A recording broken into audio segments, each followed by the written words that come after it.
Un momento. Buenos días a todos. Estamos en el 23º CONCITES, Congreso Nacional de Ciencia, Tecnología y Sociedad, en la sala F. Nosotros, Héctor Murillo y Norma Hernández, seremos sus moderadores. Tenemos el agrado de presentarles a el señor Martín Bonfil Olivera, de la UNAM de México. Él nos va a presentar el año que la ciencia importó. Antes de iniciar la conferencia, les explicamos la metodología. El ponente tiene 30 minutos para exponer y posteriormente tendremos 10 minutos para que ustedes escriban sus preguntas en el chat. Les agradecemos que pongan su correo electrónico también en la pregunta para que si el ponente no le da tiempo o no puede contestar la pregunta durante su charla, lo puede hacer posteriormente por correo electrónico. Les recordamos que esta sesión está siendo grabada y para minimizar las interrupciones, por favor mantengan apagados sus micrófonos. Les invitamos a que tengan su video encendido para maximizar la interacción con el ponente. Con esto podemos dar inicio. Don Martín, si gusta, tiene toda nuestra atención. Muchísimas gracias. Pues, como siempre, es un privilegio y un gusto poder participar en este congreso. Y bueno, en este caso, lo primero que voy a decir es que el título de mi conferencia lo dejé a propósito así porque me parece que suena más bonito, pero ya no es un año en que la ciencia importó. Voy a empezar a compartir mi pantalla. Ya llevamos pues año y 8 meses, me parece, con esta situación en que vivimos una pandemia global que nos ha hecho muy conscientes a todos los ciudadanos de todos los países del mundo, pues de la importancia de la ciencia, ¿no? Entonces, creo que más que nunca la labor que realiza Cientec y la labor que realizan los maestros en todos los países y especialmente en Costa Rica, pues en relación con la educación científica, pues se vuelve doblemente importante, ¿no? Porque ahora sí vemos que dependemos de la ciencia para nuestro bienestar. Entonces, debería llamarse el año y medio que la ciencia importó, pero no suena igual de bien. Y lo primero que voy a decir, pues es lo que siempre dicen los políticos, ¿no? Los políticos dicen que la ciencia es importante, que la ciencia importa. Ahí está el presidente de los Estados Unidos de hace unos años y el presidente de México de hace unos años, y en sus discursos y en sus tomas de posesión siempre dicen la ciencia es importante. Después tuvimos otros presidentes, tanto en México como en Estados Unidos, y seguramente lo mismo, los presidentes en Costa Rica y en Centroamérica y en toda Latinoamérica, dicen que la ciencia es importante, pero nunca demuestran con sus acciones que de veras les importe la ciencia. Puede que Obama un poquito, pero lo que vino después ya no. Y ya no me voy a seguir con más presidentes, pero siempre nos dicen que la ciencia es importante. No, nunca hay suficiente dinero en los distintos gobiernos para la ciencia, al menos no en los países en vías de desarrollo como los nuestros. Pero, por ejemplo, en México, nuestra Constitución efectivamente muestra que para el Estado mexicano la ciencia es importante, porque si se fijan ustedes aquí en el artículo 3º que habla de la educación, obliga a que la educación pública se base en el progreso científico y que apoye a la investigación científica y tecnológica. Entonces, al menos en las leyes, en el papel en México y seguramente también en muchos otros países, no sé en Costa Rica, pero probablemente sí, dado que existe una fundación como Cientec y un sistema de enseñanza de la ciencia, pues queda claro que para los países y para los ciudadanos la importancia de la ciencia es evidente, ¿no? ¿Por qué es importante la ciencia? ¿Por qué incluso la incluimos en nuestras leyes? Aunque a veces no le dediquemos el dinero que deberíamos. Pues primero que nada por la visión que nos da del mundo, ¿no? Nos permite conocer, y no solo conocer, sino entender el mundo que nos rodea. Si ustedes piensan cómo veían el mundo los humanos, pues no sé, en el siglo X, en el siglo XIV, pues la visión del mundo era muy reducida, muy simple, muy poco basado en evidencias, era más bien ideas que la gente tenía y que sonaban lógicas. Se pensaba, por ejemplo, que la Tierra era el centro del universo, que el Sol daba vueltas alrededor, que las estrellas estaban en una esfera celestial fijas, ¿no? Y que la esfera giraba y que el universo tenía un límite y que después uno podía llegar al límite del universo y más allá de eso, pues quién sabe qué había, ¿no? Pero era una visión que no cambiaba mucho y que no teníamos manera de saber si era real o no. Y si ven ustedes la visión que tenemos actualmente gracias a la ciencia, gracias a la cosmología, perdón si oyen algunos gritos, es que aquí afuera de mi casa pasa gente vendiendo cosas. Espero que no se escuche. Pero bueno, la visión que tenemos ahora es, por ejemplo, esta visión del Big Bang, ¿no? Sabemos que hubo un inicio del universo en el momento en que se empezaron a expandir el espacio, la materia y la energía. Sabemos con mucho detalle lo que pasó allí en cada décima de segundo. No sabemos lo que pasó antes del Big Bang o si tiene sentido de hacer la pregunta, pero sabemos exactamente todo lo que pasó después, la gran inflación, el enfriamiento de la materia, por lo que empezó a haber oscuridad, el surgimiento del polvo estelar, de las estrellas, de las nebulosas, de las galaxias, de los planetas, de los sistemas solares, de la vida. Y todo esto lo sabemos con base en evidencia muy sólida, con teorías muy precisas y con muchísimo detalle, ¿no? Entonces, ese es un primer valor de la ciencia, ¿no? Que nos permite entender las cosas mucho más detallada y realistamente. Pero además, la ciencia nos ayuda a tener más progreso y más bienestar en nuestras sociedades. Por ejemplo, a través de sus aplicaciones. Si ustedes piensan la revolución que causaron los primeros antibióticos, las primeras vacunas, los primeros transistores que luego se convirtieron en chips y dieron origen a computadoras, al internet, a todo lo que tenemos ahora, los nuevos materiales como plásticos, materiales cerámicos, telas, bueno, sería infinito describirlo, las nuevas técnicas de procesamiento y conservación de alimentos que nos permiten transportarlos con mucha más duración, cosas como poder hacer viajes espaciales, ahora que hay dos empresas privadas que están haciendo ya viajes espaciales, eh, no solo los rusos y el gobierno norteamericano, la revolución en telecomunicaciones, la existencia de la radio, la televisión, los teléfonos celulares, sin hablar del telégrafo, ¿no? Que también revolucionó el mundo en su momento, y las industrias a las que dan origen estos desarrollos tecnológicos, ¿no?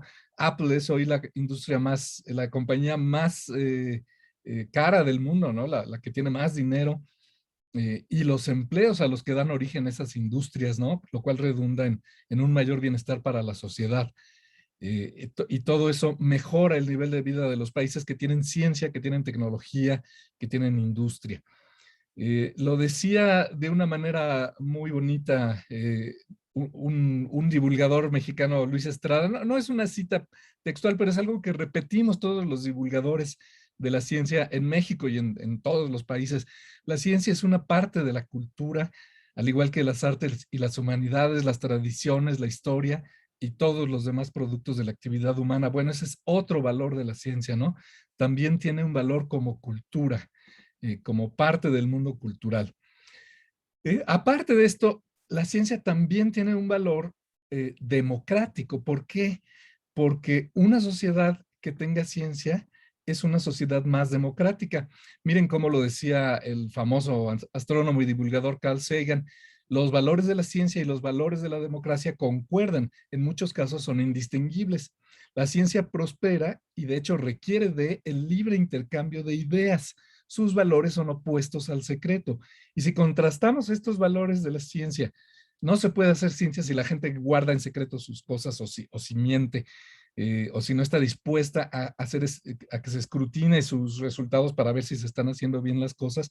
En una democracia ocurre lo mismo, ¿no? La transparencia, la rendición de cuentas que queremos ahora en las democracias modernas son exactamente las mismas que pide la ciencia. Entonces, cuando enseñamos método científico a nuestros niños, los estamos preparando también para ser ciudadanos mejores en una democracia. Otro valor de la ciencia es que, y lo estamos viendo ahora, de ella depende nuestra supervivencia como especie, ¿no? El propio Carl Sagan en su libro que recomiendo muchísimo, El mundo y sus demonios, nos decía, hemos organizado una civilización global en la que los elementos más cruciales dependen profundamente de la ciencia y la tecnología. Y al mismo tiempo hemos organizado las cosas de forma que casi nadie entiende la ciencia y la tecnología. Y decía él, esta es una receta para el desastre y nos va a explotar en las manos en cualquier momento. Bueno, ya nos está explotando porque estamos viendo lo que está pasando actualmente con los antivacunas, con la gente que cree teorías de conspiración, etcétera. Ahorita voy a hablar un poco de eso. Pensemos en cosas como la tecnología nuclear. Bueno, la tecnología nuclear es extremadamente poderosa, se puede utilizar para la guerra, ya se usó para la guerra y decidimos que no queremos usarla para eso, entonces está prohibido el uso de armas nucleares. Sigue existiendo un riesgo, pero ya no es el riesgo que había durante la Guerra Fría, por ejemplo, pero también la podemos aplicar para la paz y para la producción segura de energía. Es una de las fuentes más seguras de energía. Por desgracia tiene mala fama, pero es muy limpia y también la podemos utilizar en medicina, por ejemplo, y en muchas otras áreas. Entonces, el ser humano tiene la opción de cómo usar esa tecnología, pero puede usarse para causar daño muy grave. La ciencia tiene ese poder, ¿no? También la ciencia ha causado fenómenos, no solo la ciencia, pero ha ayudado a fenómenos como la desforestación, la extinción de especies vivas, ¿no? Causó el hoyo de ozono en la capa superior de ozono que nos protege de la luz ultravioleta del sol, que fue debido al uso de ciertos compuestos que se llaman clorofluoroalcanos y que se utilizaban en aerosoles y en refrigeración y que subían a la capa de ozono y la destruían. Nos dimos cuenta de eso y lo corregimos. Y hoy vivimos quizá la amenaza más grande, más que el coronavirus, que es el calentamiento global, ¿no? Ya estamos viendo que debido a la revolución industrial que nos hizo emitir cantidades enormes de dióxido de carbono a la atmósfera, ha causado un efecto Ay, invernadero Martín Bonfi. que hoy es imparable. Buenos días. Y bueno, ya estamos viendo las consecuencias climáticas, ¿no? Ahora, no les quiero dejar con esta idea alarmista, porque justo en el hoyo, en lo que pasó con el hoyo de ozono, tenemos un ejemplo de lo que podemos hacer si hacemos las cosas bien.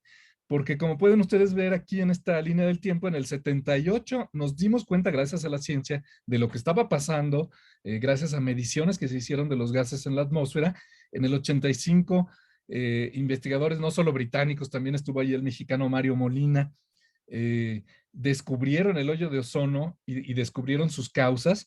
Y en el 87 se firmó a nivel global el Protocolo de Montreal para evitar el uso de esos gases de invernadero, que fue una revolución, costó muchísimo trabajo, costó muchísimo dinero, las empresas se oponían, muchos países no querían dejar de utilizar los clorofluoroalcanos, pero lo dejaron de hacer y en el 2000 el hoyo de ozono había llegado a su mayor tamaño porque no se pudo parar de inmediato, pero para el 2015 había llegado a su mínimo. Todavía fluctúa, todavía existe el hoyo, pero se está reduciendo y a veces se cierra, a veces se vuelve a abrir, pero ya no estamos liberando esos gases de invernadero gracias precisamente a un acuerdo político que se logró a nivel global con base en información científica. Entonces, la ciencia nos puede ayudar a tomar estas buenas decisiones. No las hemos tomado respecto al cambio climático y eso nos debería preocupar a todos. Pero aquí pueden ustedes ver que el hoyo de ozono en 2014 ya estaba en plena recuperación, aunque crece y decrece en ciclos anuales, a veces más, a veces menos. Ahorita creció mucho por las extremadas temperaturas que ha habido en las zonas del Polo Sur. Pero mucha gente se queda con la idea de que la ciencia es una amenaza, de que la ciencia es un peligro, ¿no? Y entonces hay que preguntarnos, bueno, ¿realmente es la ciencia la que es peligrosa o es las decisiones que tomamos los seres humanos, los gobiernos, las sociedades, ¿no? Porque todo esto no ocurre solito, las bombas atómicas no se lanzan solitas, las decisiones las toman políticos que fueron elegidos por ciudadanos en las votaciones, ¿no? Entonces, sí, la ciencia, como toda herramienta, hasta unas tijeras o un cuchillo, pueden ser armas para asesinar gente o se pueden utilizar para cosas útiles y beneficiosas. Entonces, conviene combatir un poquito esta imagen de la ciencia como un peligro, porque causa rechazo hacia la ciencia, y la ciencia es pues una de las únicas cosas que nos pueden salvar en momentos como este, ¿no? Entonces es una reflexión que conviene hacer con nuestros alumnos. Aquí hay una gráfica muy simple que me gusta presentar, la tasa de mortalidad de 1900 al año casi 2000, y vean cómo bajó tremendamente la tasa de mortalidad a nivel global, excepto un pico que hubo en la epidemia de influenza de 1918. Y esta es, en azul, es la esperanza de vida a nivel global, y vean cómo fue subiendo de 50 años que podía vivir en promedio una persona en 1900 a 75 años a finales del siglo pasado, y sigue subiendo dependiendo de cada país. ¿A qué se debe esto? A la ciencia y la tecnología, a la higiene, al drenaje, a las vacunas, a los antibióticos, a los nuevos tratamientos médicos, a la mejor alimentación, etcétera, ¿no? Entonces, cuando uno se pregunta si la ciencia ha causado más daño o más beneficio a la humanidad, yo creo que la respuesta es muy clara, ¿no? Pero si no la usamos bien, podemos perder la oportunidad de tener esos beneficios. Un último ejemplo aquí, en México, el rotavirus que causaba la muerte de 200 bebés cada año, se introduce la vacuna en el año 2007, y ustedes ven que inmediatamente baja a la mitad el número de bebés que murieron por coronavirus, y ha seguido bajando conforme se vacunan a los niños, eh, bueno, casi cada vez a la totalidad de los niños, ¿no? Eh, entonces, bueno, todas estas son las razones por las que conviene apoyar a la ciencia y conviene saber ciencia y enseñar ciencia, ¿no? Nos permite comprender el mundo, controlarlo para tener un mejor nivel de vida, resolver problemas de manera efectiva y mejorar nuestro nivel de vida. Los países que apoyan a la ciencia es muy fácil reconocerlos. Realizan investigación básica, realizan investigación aplicando el conocimiento que desarrollan a través de la investigación básica, y entonces pueden producir tecnología novedosa que la pueden patentar, y con base en esas patentes pueden crear nuevas industrias que se desarrollan, que crecen, y que por lo tanto crean empleos y mejoran, crean riqueza y mejoran el nivel de vida de sus ciudadanos, ¿no? A nivel económico. Los países ricos inventan, patentan, controlan, deciden, imponen a otros países, invaden otros países gracias a esa riqueza y esa tecnología que tienen, los pueden conquistar, y son países ricos, básicamente. Y en cambio, los países que no tenemos ciencia y tecnología propias, o que tenemos muy poca, pues tenemos que comprar los inventos, somos controlados porque tenemos que atenernos a las reglas que nos pongan los que nos venden la tecnología, tenemos que aceptar las decisiones y las imposiciones que nos hagan. Podemos llegar a ser invadidos, pues no solo militarmente, también cultural o económicamente, ¿no? Eh, Podemos ser conquistados, y somos países básicamente pobres, ¿no? O más pobres de lo que deberíamos.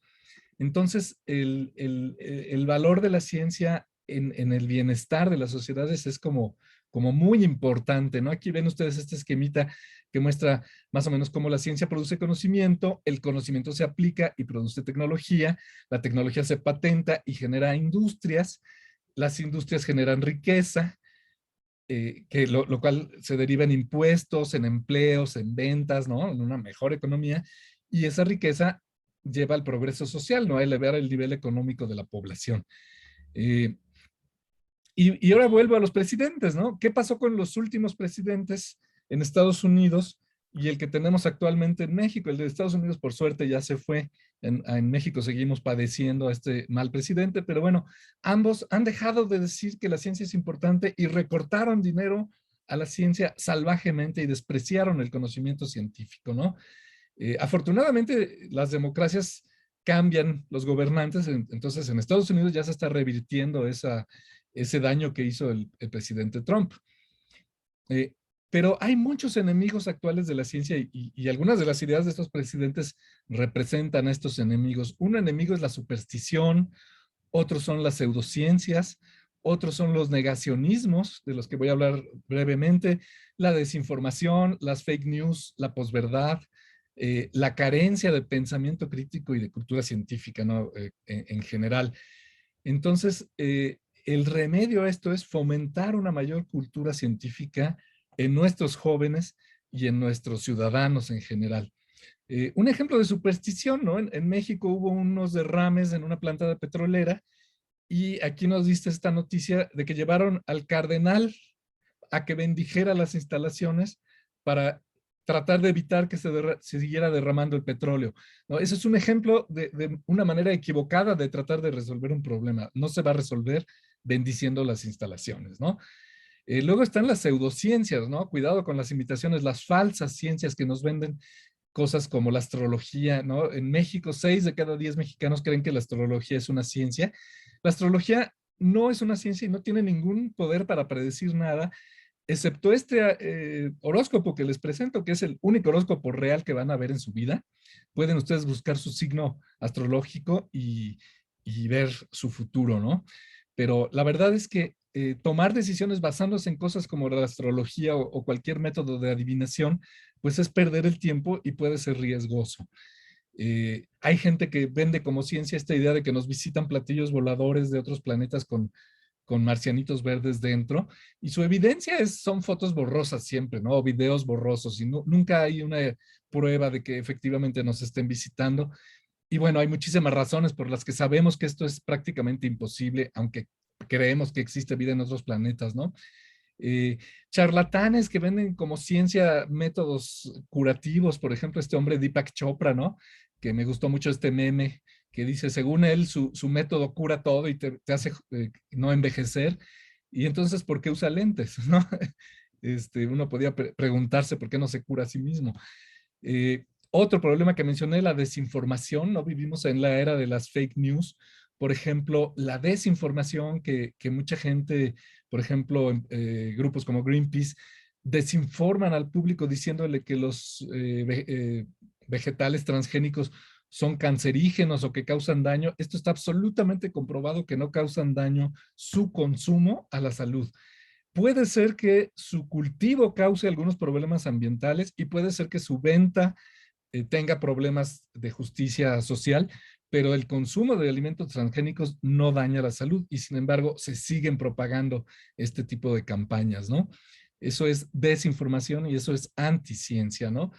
Eh, Gente como los que dicen que pueden predecir, perdón, temblores. En México hubo un sismo muy grave en el 2017 y este hombre decía que él podía predecir los sismos con base en las manchas solares, lo cual era absolutamente falso.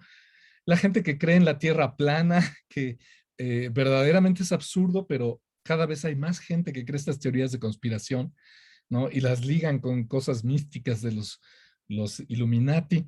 Y quizá más grave, los negacionismos, la gente que niega cosas reales, que sabemos absolutamente que son peligros graves, como la gente que niega que exista el SIDA o que cree que se cura, la gente que niega que el cambio climático sea un fenómeno real causado por el ser humano y que podemos tomar medidas para remediarlo, ¿no? Aquí esta foto se la robé al premio Nobel mexicano Mario Molina, que muestra que el 95% de los expertos están convencidos de que el cambio climático es real y eso ya creció, pero si vemos a los ciudadanos comunes, solo el 26% están convencidos, ¿no? Todavía mucha gente cree que no es real.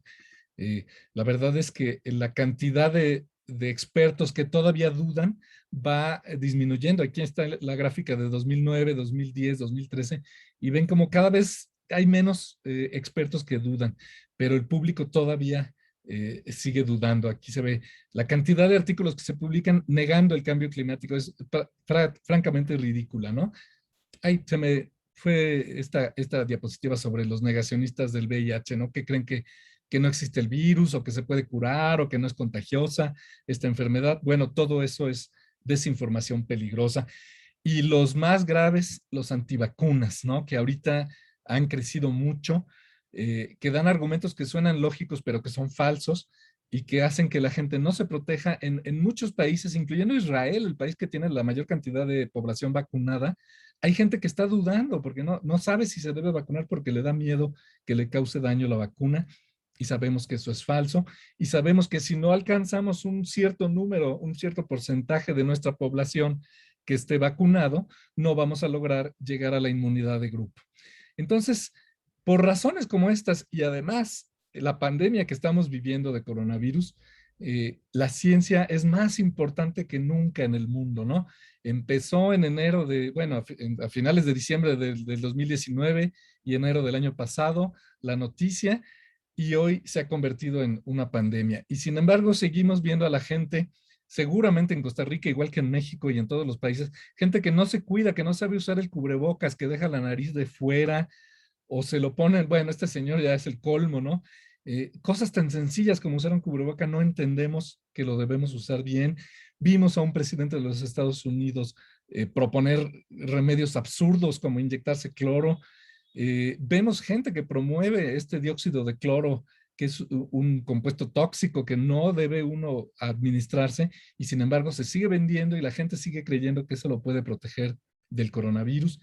Y les muestro este cartel que ayer afuera de mi casa el gobierno puso unos carteles cuando estábamos en cuarentena el año pasado con medidas de protección, y alguien pasó y lo grafiteó con esto, ¿no? De colapso económico, mentiras, miedo, 5G, es decir, propagando teorías de conspiración.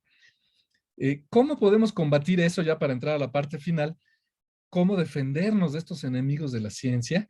Pues nuestra herramienta es el pensamiento crítico. Yo di una charla sobre método científico y pensamiento crítico el pasado miércoles. Seguramente luego la van a poder ver si no tuvieron oportunidad en ese momento. Pero en México, cuando tuvimos el sismo y empezó a difundirse la desinformación, empezaron a circular también mensajes que te enseñaban a verificar la fuente de la información, a confirmarla, a dudar y no compartir la información hasta haber confirmado que sea real, ¿no? Entonces, empezaron también a circular los buenos consejos para fomentar el pensamiento crítico. Un ejemplo rapidísimo, pues las vacunas contra el coronavirus, ¿cómo sabemos que son eficaces? Gracias a ensayos clínicos controlados con grupos representativos, no pueden ser con 3 o 4 personas. Se hicieron las de coronavirus con 10,000 a 30,000 personas.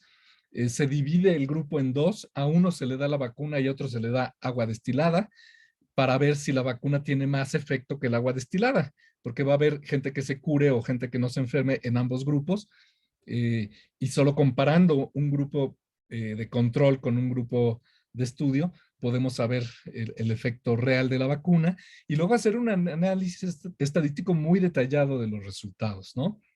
Eh, no sé si querían compartir la clave de la sesión, ¿eh? Si quieren, interrúmpame, porque ya casi acabo. Y la gente muchas veces se queda con lo contrario, con la evidencia anecdótica, con el decir es que a mi tía le funcionó, y entonces por eso yo no le creo a los científicos que hicieron un estudio con 30,000 pacientes, sino que le creo mejor a mi tía, ¿no? Eso es lo que no debemos hacer. Los estudios clínicos se hacen en diversas fases. Primero una fase pequeña para ver si no causa daño, después una fase 2 para ver si de veras tiene algún efecto, y luego una fase 3 para medir qué tan grande y qué tan confiable es ese efecto. Y luego los resultados son revisados por los colegas expertos de quienes hicieron el estudio en una revisión verdaderamente salvaje para encontrar cualquier error, cualquier falla, un control de calidad muy estricto que se hace a través del sistema de revisión por pares. No me voy a detener aquí. Pero entonces, gracias a eso, gracias a todos esos controles, a ese pensamiento crítico, a esa discusión crítica, a ese control de calidad estricto, podemos confiar en la ciencia. La ciencia es honesta, nos esforzamos por no engañarnos, usa el pensamiento crítico, siempre duda de lo que está diciendo y lo confirma, trata de confirmarlo, y por lo tanto es confiable. Y entonces los resultados que produce funcionan cuando se aplican, ¿no? Es eficaz. Eh, por eso, lo que yo propongo es pues seguir fomentando la cultura científica de nuestros ciudadanos, ¿no? La ciencia, ya lo dije, forma parte de la cultura, igual que las artes y las humanidades. La ciencia es cultura y conviene, así como queremos que la gente tenga una cultura, pues, respecto al arte, la literatura, a la historia, pues también respecto a la ciencia, ¿no? Debemos tratar de fomentarlo. Pero una cultura científica no es saber muchas cosas, no es este concepto enciclopédico, ¿no? Como dicen los gringos de Science Literacy, de saber qué es un electrón, qué son las células eucariontes, qué es el bosón de Higgs, qué es la clonación, qué es un transgénico. Está bien saber cosas, pero para eso existe la Wikipedia, ¿no? La cultura científica es un concepto más de tipo precisamente cultural. Yo la traté de definir así. A grandes rasgos, una cultura científica amplia incluiría, además del conocimiento científico, cierta familiaridad con la metodología de la investigación científica, con cómo se hace la ciencia, con la historia de la ciencia y con su filosofía y sociología, además de nociones de ética científica y una conciencia de las relaciones entre ciencia, sociedad, tecnología, industria y, muy importante, naturaleza, y los conflictos que pueden surgir entre esas áreas. Claro que esta es una visión muy idealista, ¿no? Esto sería la utopía. Siendo más realista, lo que podemos pedir es que nuestros ciudadanos incorporen en su cultura general una cierta apreciación por la ciencia, de que sepan que la ciencia es valiosa, es importante, una cierta comprensión de la ciencia. Habrá quienes sepan mucha ciencia porque les gusta, habrá quienes sepan poquita, pero por lo menos que sepan un poco más, y un nivel de responsabilidad social que ustedes en Costa Rica lo han logrado muy bien porque su población cuida mucho el ambiente porque tiene una responsabilidad social respecto al ambiente y no permite que se dañe, por ejemplo, debido a la industria. Entonces, esto puede ayudarnos. ¿Cómo combatir a los enemigos de la ciencia? Pues no hay que combatirlos frontalmente, no hay que atacarlos, no hay que agredirlos, no hay que descalificarlos, porque ellos son básicamente fanáticos que no van a reaccionar, pero podemos tratar de razonar, de argumentar, de conversar y de convencer, no a ellos, sino a los que los escuchan a ellos, ¿no? Para ganar un poquito más de aliados de la ciencia, apelando precisamente a las emociones, que es a lo que apelan mucho estos, apelan al miedo, apelan a la desconfianza, etcétera. Y la meta más general, ya para terminar, sería que debemos propagar las ideas científicas, propagar la cultura científica como estos memes virales, ¿no? Tratar de que se hagan virales las ideas científicas, los conceptos científicos, cambiar las actitudes de la gente hacia la ciencia y hacia el ambiente, hacia la sociedad, etcétera, y promover valores como el pensamiento crítico, la discusión racional, la búsqueda del bienestar, la defensa de la justicia y de la equidad, y a lo mejor a través de esto logramos hasta cambiar leyes y cambiar a nuestras propias sociedades, ¿no? Entonces termino diciéndoles, invitándolos a que conozcamos, que apreciemos y que promovamos la ciencia, que combatamos la desinformación y las falsas ciencias y que fomentemos la cultura científica y el pensamiento crítico entre nuestros ciudadanos. Y como mensaje final, México necesita ciencia, ciencia y más ciencia, pero también Costa Rica, también Centroamérica, también Latinoamérica, todos los países necesitamos ciencia, ciencia y más ciencia. Muchísimas gracias. Aquí están mis datos y dejo de compartir mi pantalla. Gracias.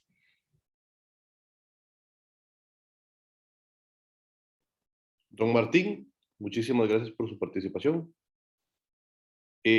Quedan 10 minutos todavía para que las personas puedan externar comentarios, preguntas, y además les compartiremos el código que lo pueden activar en el link que acaba de compartir la compañera Norma en el chat.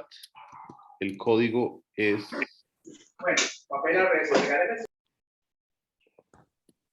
El código es 78P3. De nuevo, repito, 78P3. Si hay alguna pregunta, comentario que quieran hacer, yo estaré encantado.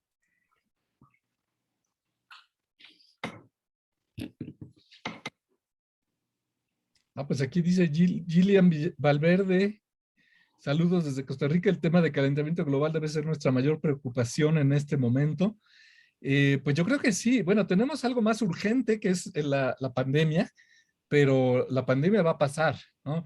El calentamiento global no va a pasar, no lo estamos combatiendo aún, no hemos logrado disminuir la emisión de gases de invernadero y estamos, lo acaba de anunciar hace poco las autoridades globales en esta materia, que estamos a punto de pasar el punto de no regreso. Entonces, si no se ponen de acuerdo los países y las industrias en dejar rápidamente de emitir lo más posible gases de invernadero, sobre todo dióxido de carbono, pues nuestros hijos y nuestros nietos van a tener, bueno, los hijos y nietos de mi generación, que son más o menos ustedes, pues la van a pasar muy mal a partir de las próximas décadas. Y yo creo que la cultura científica justamente ayuda a eso, ¿no? Desde la escuela, así como en Costa Rica les metieron a los niños desde chiquitos que hay que cuidar el ambiente, que hay que cuidar las selvas, que hay que cuidar los bosques, que hay que cuidar a los animalitos. Y todos los costarricenses saben eso y ya forma parte de su manera de ser, pues habría que hacer eso a nivel global respecto a la contaminación por gases de invernadero, ¿no? Dice Mauricio Aguilar, excelente presentación, muchísimas gracias. Paola Ceciliano, muchas gracias, excelente charla, saludos. Muchas gracias a ustedes. Les voy a poner mi correo electrónico por si alguien quiere eh, pedirme la presentación. Yo con todo gusto se las envío. Miren, aquí está mi correo electrónico. Entonces, si me escriben, yo con todo gusto. Uy, desde Limón, tan bello. Puerto Limón, ¿ha estado en Puerto Limón? ¿Perdón? ¿Ha estado en Puerto Limón? Sí, varias veces. No, yo me iría a vivir a Limón. Bueno, yo me iría a vivir a Costa Rica, a cualquier lugar, porque es muy bonito el país. Me parece muy interesante el tema de los transgénicos, digamos, nos quedan unos minutos.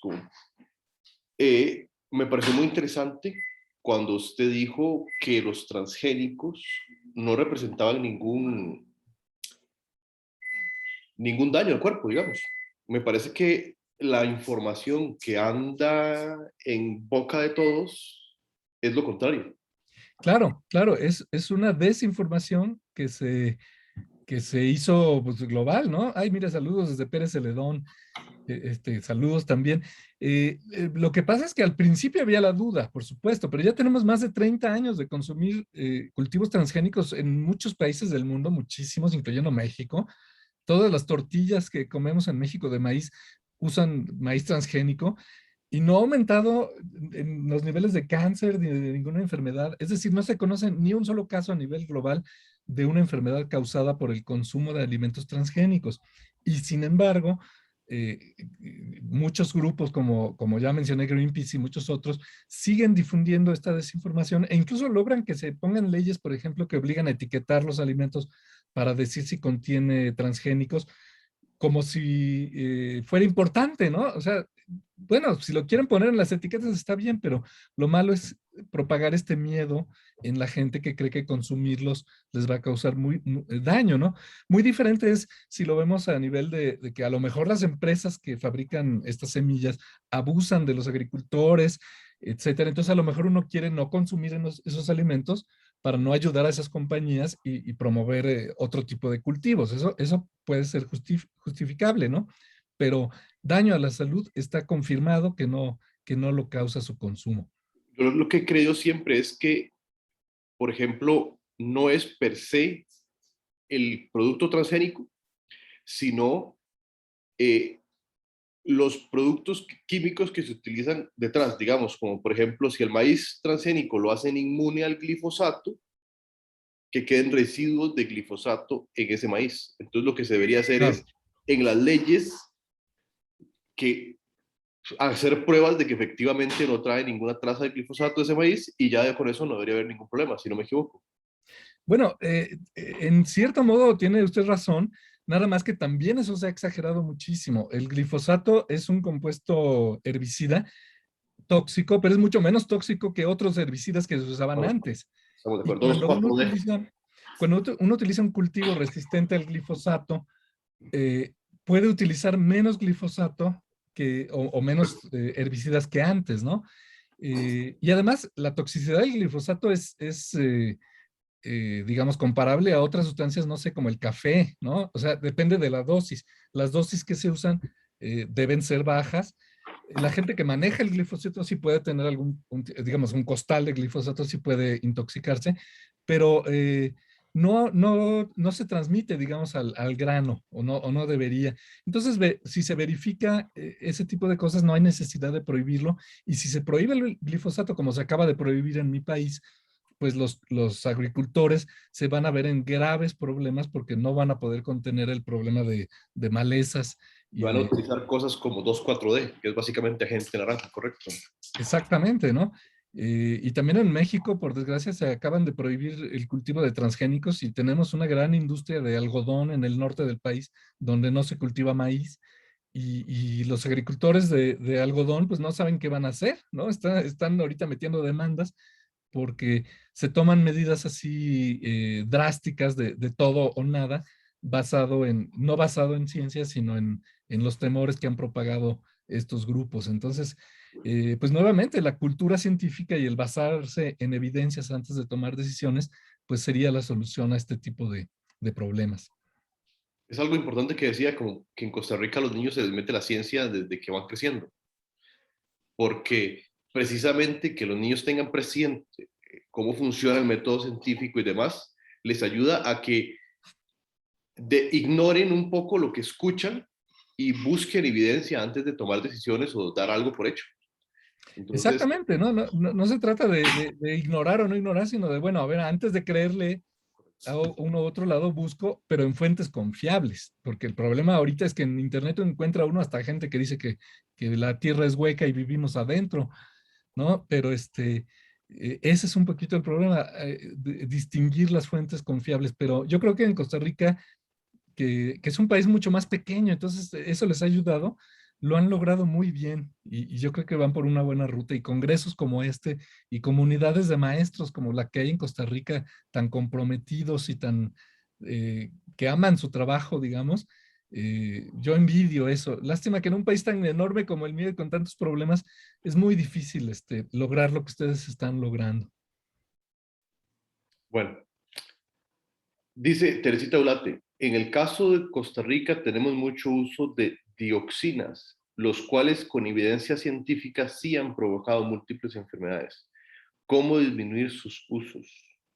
Bueno, las dioxinas sí que son tremendamente tóxicas. Eso sí es muy, pero muy peligroso y causan cáncer y otras cosas. Lo que no sé es de dónde provengan. O sea, no conozco el caso. Entonces no sé si esas dioxinas están llegando, no sé, a los ríos o a los cultivos, de dónde provienen. Pero por supuesto, son compuestos que se están tratando de eliminar a nivel global. Y bueno, totalmente de acuerdo, ¿no? Habría que tomar las medidas necesarias para que se dejen de utilizar y se manejen con extrema precaución. También dice que la pandemia ha hecho que la educación para el desarrollo sostenible quede de lado.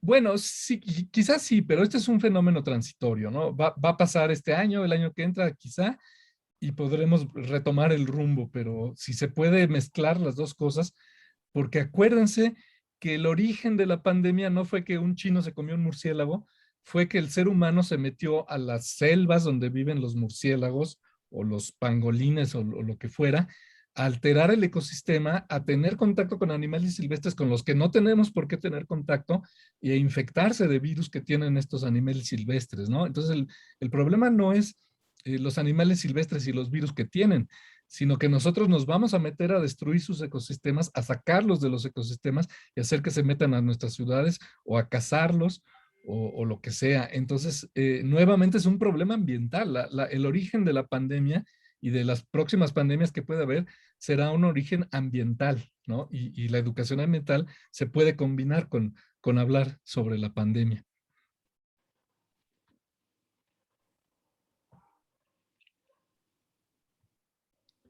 Exacto, dice. Entonces, parece que está de acuerdo. Sí. Bueno, según horario, estamos para terminar. Le agradezco muchísimo su participación. Ha sido bastante placentero escuchar su charla.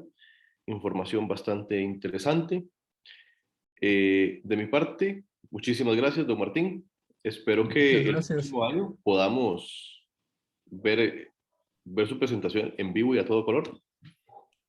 Yo también lo espero y bueno, que sigan disfrutando. Creo que hoy es el último día del Congreso, Es correcto. pero que sigan haciendo este tipo de actividades y ojalá el año que entra tenga yo el placer de estar en su hermoso país. Lo esperamos con un gallo pinto. Ay, claro que sí.